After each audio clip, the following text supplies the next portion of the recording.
Insurrection Act. 반란이 일어났다 말이야 지금. 트럼프는 지금 판사들도 반란에 가담했다고 보고 있는 겁니다. 민주당 성향의 시장 주지사도 반란자들이고 말이야. 판사도 반란자들이다. 이렇게 보는 거예요 지금. 네. 네.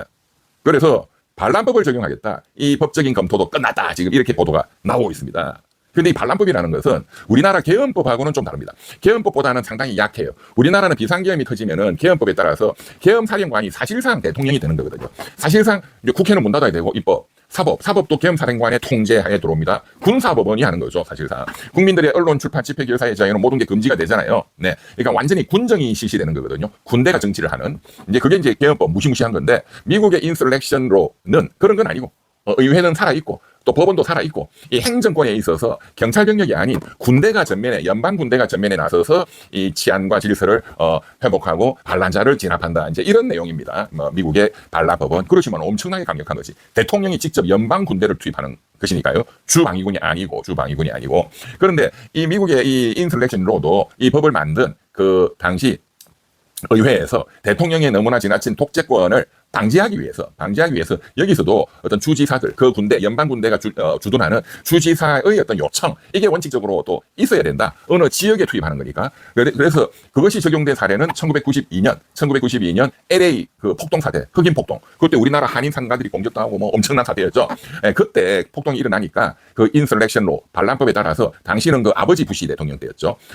연방 군대가 투입이 됐는데 그때는 캘리포니아주 LA 그 시장 또 주지사의 요청에 의해서 연방군대가 투입이 됐다 이거예요. 그렇게 하는 게 적법 절차다. 그런데 이제 요청이 없이 바로 대통령이 투입한 사례는 딱 한 번 있네요. 1965년도에 존슨 대통령 시절에 그 당시 이제 그 미국에서 흑백 갈등에 대한 반성. 그래서 이제 백인들이 흑인들을 차별하는 거 해서는 안 된다. 그 유명한 마르틴 루터 킹 목사가 지도자였죠. 암살당했죠.